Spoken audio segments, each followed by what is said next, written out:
Welcome back. It's the Marketer of the Day podcast with Mr. John Miller. He's the founder at Scribewise, and he's the author of Playing It Safe Sucks, a manifesto for courageous marketing. And John and his team are marketers for professional services firms, and they help professional services firms be unignorable. So we're going to talk today about some of these exciting concepts about courageous marketing, about the goals of marketing, and how Scribewise helps its clients and how they can help you if you're an awesome, amazing, perfect fit. But even if you're not quite the right fit, it's still a podcast. We still educate people. So even if you're not quite at that point, John will drop some amazing knowledge, tell us some cool stories. So John, glad to be speaking with you. Robert, thanks so much for having me on. Thanks for layering a bunch of pressure there on me. Now I have to actually say smart things. It's not what I anticipated, but let's go for it. Yeah, and I'm all for like setting the expectations high and then delivering even higher. Because what's the point of starting slow or not getting people excited? You want to hit them hard and hook them early. And you know this from your experience doing your sports radio and from all the many amazing clients that you help. So when you talk about these like professional services firms that you help, I have an idea of what I think that means, but I'm always the kind of guy like, what's the definition? What's the basics? What's the foundation? So professional services firms, what are those? Professional services firms are, rather than product-oriented or SaaS businesses, are services offering a business. So think lawyers, accountants, management consultants, benefits consultants, IT consulting firms, app development firms, those types of things that are not just centered around a product or a platform, but rather are providing a service, a marketing service. You would like a marketing agency would be a professional services firm as well, theoretically. Well, wonderful. And so how is that different from I'm sure that there's like different like trade-offs and challenges, right? You sell a product, you say, hey, we spent all this time, it's good we sell it. But when you're giving a service, there's like having to like really pay attention and really make sure that the job gets done and make sure that like needs are addressed and then it's consistent. But so when you're dealing with these kind of professional services firms, like what are their challenges? Where are they stuck? Well, the marketing for a services firm is very different, or it should be anyway, from a product-oriented company, right? Because typically a product, like think about a SaaS product, you're paying whatever it is, $5 per user per month, and they're trying to sell a lot of seats. So that's all, and oftentimes it's driven by the individual user. Like, a company might be using whatever platform, or 5 people at the company might be using it. And those 5 people make that decision. It's a smaller decision oftentimes. A consulting firm is oftentimes selling 6 or 7-figure engagements. It's a much different buying cycle and a buying journey. The buyers are much more cynical. They have much more on the line than $20 a month or whatever it might be. So it's a very different approach. And we have seen a lot over the last couple of years that professionals, there's so much information out there about marketing for SaaS companies, digital marketing for SaaS companies. And professional services firms have kind of gotten sucked in by that, I think, and are they're doing the wrong things because they're following that SaaS playbook, and it's not going to work for their company. So there are different things you should do. There are different strategies and goals you should have in mind. So it becomes very different from a marketing perspective. Wonderful. And it seems like a higher ticket, higher risk, higher reward sort of situation, right? And many times it's easy to let the low ego and the playing it safe concepts, which I know you're really against, to drive your prices down and say, well, if I just like sell 10,000 seats of my monthly SaaS, then I'll be great. But then when you have the 6 and 7-figure priced service, this offer, then that's you really have to deliver, right? You really have to know your stuff and solve some problems. And so when these professional services come to you, is there any particular one that you like more than others? Like, do you really like helping the lawyers or the IT consultants? Like, what's your favorite flavor? Our focus right now is more management consultants, IT consulting firms, and managed service providers.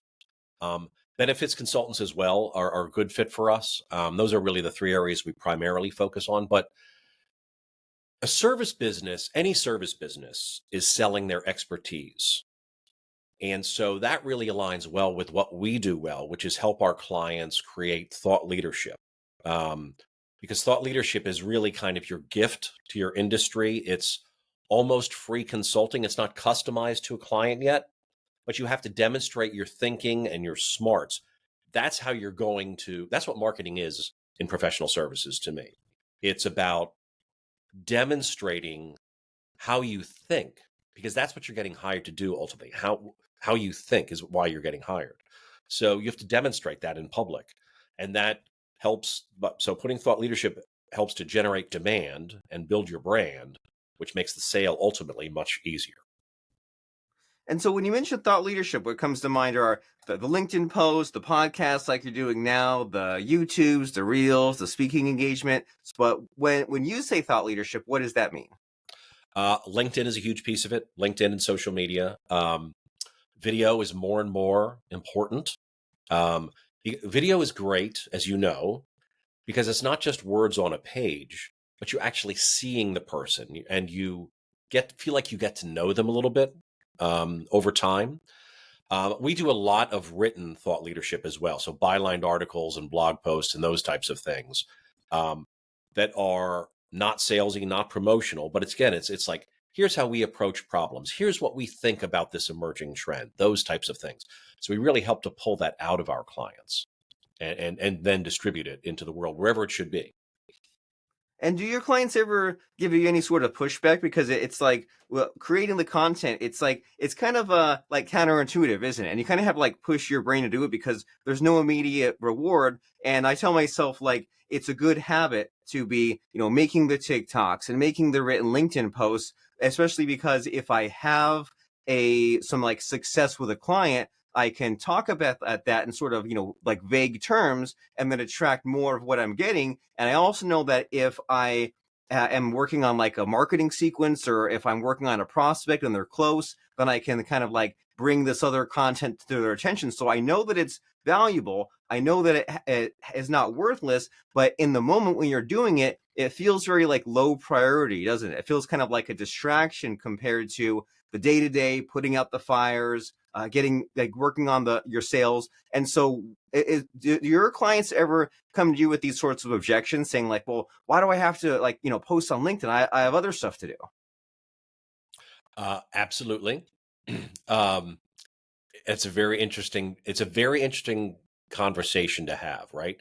So we're here to be kind of the fire starter for them. Like, we're going to help create some of that content for them. Our clients are smart people. If you work in professional services and you have some success, you have some smarts, right? So it's our job to pull that knowledge out of your head and put it into a consumable form for your future clients. We had a thing with a client a couple of years ago where we did some LinkedIn posts for them. They came back to us a couple of days later and say, okay, 30 people engaged with this, and they went through every person and said why they would never be a client. We've done this for a week, dude. Like, come on. You've got to play the long game. You've got to understand that you're creating a new environment to a certain extent. The other side of the coin is we've been working this year with one of the subject matter experts at a longtime client. We've been creating a lot of content in tandem with him on LinkedIn, visual content, written content, video content. I talked to him on Friday, just wanted to get his download and how it's going. And he said, among other things, 100%, this has made me better at my job. He can articulate what he thinks better. His personal brand is greatly enhanced. His LinkedIn engagement is up like 16,000% or something ludicrous. It is a matter of pushing the rock up the hill. It's like working out. It's like going to the gym. I want to be in shape. It's not going to happen in a week, right? It's a day in, day out, steady grind. And it's our job to make it easy and impactful. That's what we do. We're the personal trainers for these folks. Wonderful. And that's a nice contrast, right? Where these guys like not understanding the larger scope of it, that will like a very small percentage of those people that see you and interface with you on LinkedIn are your future customers, but there's your amplifiers, right? There's your referral sources. And like Gary Vee is a great example of a guy like he puts out all this content, but his clients are like Coca-Cola, right? They're like guys that pay like 100 grand a month. And then the rest of us are just kind of like getting it this value from his insights, but there's like that factor of it's like raising your profile, right? It's increasing your popularity. It's getting you established with these keywords and these subjects. And so like you've got these clients that are some are short-sighted thinking and some are like, okay, I'm liking the results. And so do you have a fun big win to share? Has this like it's great when the LinkedIn engagement increases, but has anyone said like, whoa, this has led me to like speaking on this stage, getting this client? Any big brag like that? The guy I was just speaking to on Friday, he's a benefits consulting firm, so it's a very cyclical business. People don't switch their benefits consultant at the drop of a hat, right? There has to be their contract needs to be up, their contract year needs to be up. Typically there's something that they're dissatisfied with to make them switch. But he's had 5 fresh new business conversations in the last 6 months due to this activity. Hasn't led to new business yet, but that's a harbinger of good things to come. And he's very enthusiastic about that. On a bigger picture, we've had a client, a consulting firm client that we've worked with for years that was very stagnant. They had stagnated for 5 or 6 years. Their revenues were flat. They started working with us, and not just because of us. Over the first 12 months that we worked together, maybe 18 months, their revenues were up 25%. So, it works, but it's not a quick fix. And you shouldn't be looking for marketing quick fixes. I think Robert, you and we've seen a million marketers saying, I'm going to get you 30 leads this month and we're going to get you on the first page of Google. It's all a bunch of lies.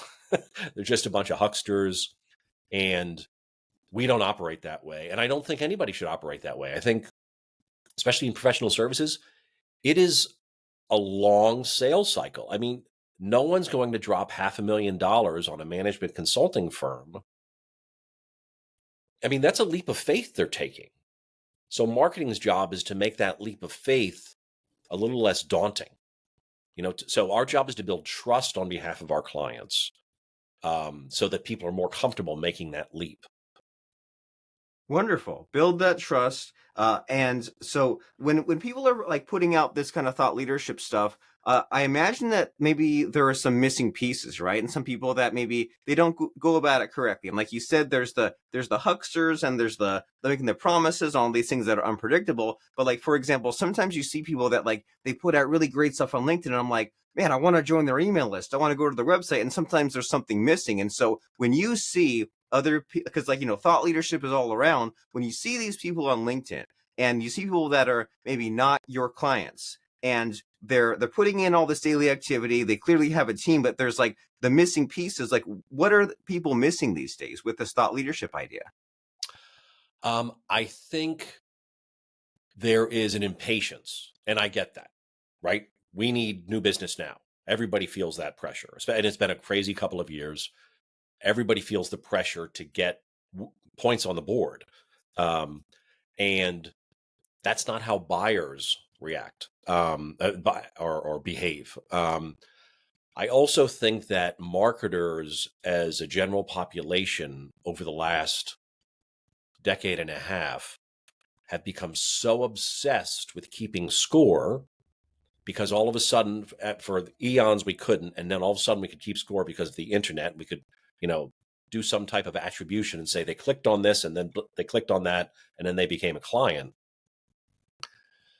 And that's not how people behave either, right? The whole concept of dark social, where people are consuming content but not necessarily engaging with it, screenshotting it and then sharing it with someone, they're moving down the funnel and you don't know it. The two big statistics are 70-ish% of the buyer's journey happens before the salesperson ever is aware that someone is shopping. And 95% of the market is not in market at any given time. So we have to focus on those people that are hidden to us, which is frustrating because we've spent the last 15 or so years telling our bosses, hey, we can track these things and we can get marketing qualified leads and then sales qualified leads. And then we start fudging what those definitions are, and sales gets pissed off. And, we've created this trap for ourselves. And I think we need to undo that trap, which is hard because they're saying, to a certain extent, we need to be able to say, we need to have the gravitas and the experience and the courage to say to the C-suite, trust us.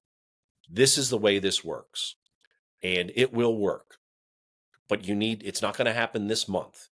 If you're focused on this quarter, that's sales' issue. We can help a little bit, but sales has to drive this quarter and probably next quarter. We need to think longer term when it comes to marketing. That's a huge insight. A few huge insights, that there's this long sales cycle, and that whole idea of the dark social sharing, and 70% of the people you're not even aware that they're in your funnel yet, and then you can track it at that point. But there's been so many people that I follow like that, where I just find them randomly from a YouTube search, and then I start watching their videos when I drop off. Next thing I know, I'm like, hey, what did they post about? And I see them on Facebook. I join their email list. I unsubscribe from their email list, but then I listen to their podcast and I'm back on their list, and then I'm retargeted and I read a blog post and they buy. And so many times I'll just be bounced around, and it might take me, and it's for sure not these high ticket transactions like you're talking about, but just like even, buying some monthly SaaS. Like sometimes it'll take me like 6 or 9 months, and like I think I'm ready for it, and I'm like, ooh, well, I want to click on this Facebook ad because like I'm excited about it now, but then something other distraction. And so we're all busy, right? And we all go through it. Sometimes takes us like many steps, and it's easy to not be aware of that, or take that for granted when you're on the receiving end. And that's a huge insight, and all the more reason for us to not play it safe, because as you say, playing it safe sucks. And I'm curious about your own personal evolution, because you've gone through all these different things, and it's always fun to get an insight into your own problem solving, how your company's grown, where you've gotten stuck. So do you have a quick story to share with us just about your own past failure, stress, struggle, overcoming? Oh, I have many. A good example, and it's actually in the book, we talk about this. So I always describe our firm as SEO cynical. And the basic premise is SEO is overprescribed. It's really not the right fit for professional services. Driving the effort to drive people to your website really doesn't make sense. That's not what your buyers want to do. They want to consume content wherever they are. So our obsession with pushing them to a website is actually undermining the trust we're trying to build. So we actually did a long piece about this a couple of years ago. We called it the SEO delusion. And the SEO community is big, it's strong, it's vocal. So we're, being the adjutant a little bit there. And the SEO delusion, you get that. I think it's, it's a concept people go like, oh, okay, I get it. You're saying it's not everything it's cracked up to be. But we soft pedaled it. And we were not courageous enough, because we were like, we don't want to spend all our days fighting with SEOs about whether or not we're right or wrong, because, it is arguable. But it's really not arguable for a professional services firm. Like you have to take care of your basic SEO hygiene, but you shouldn't be spending thousands of dollars a month on SEO. It's just not how the human beings who are buying your services are going to buy your services. So the SEO delusion was clever, but it was probably a little bit too clever. We should have been a lot more bold and say SEO is BS or something like that. So it's a matter of, I say in the book, and I say this all the time, like courageous marketing is not just outrageous. It's not crazy, but it's bold. And you have to have a lot of confidence to do it, which takes a lot of homework to build up that confidence.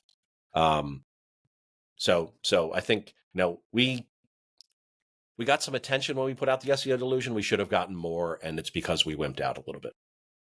And so the lesson there is that we need to be courageous, right? We need to have courage. We need to stand for something. And especially in the name of standing out, this idea that everyone says X, and X is great for many others, but if this is my client, then Y is perhaps better. And in this case, well, people say SEO is really important. It's great, but you're saying there's this larger scope of meeting people where they're at. And that's a little bit of a fun risk as far as your messaging, but it gives you something to talk about. It gives you like fights to start, and it kind of forces you to really know your stuff and be able to defend your position and say, here's why this is not what you should do, but like this is what you should do instead. And that's a great way to add some of that polarization, right? So that way you can attract the person that you want, which we don't have a lot of control over. And then you mentioned earlier about this idea that, you're putting this stuff out there, right? You're putting the videos out there or the podcast,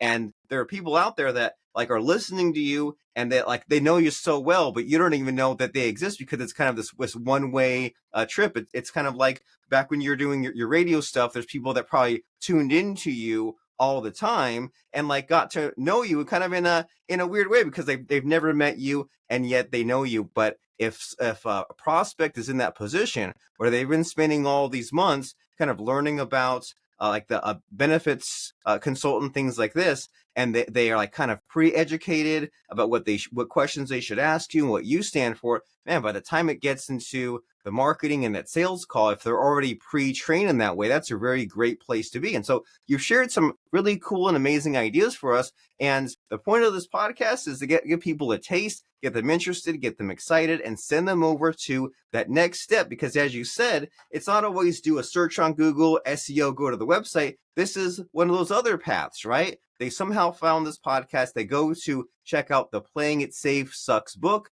and Scribewise.com website. And so after someone listens to our conversation here, what's the next step? Where should they go?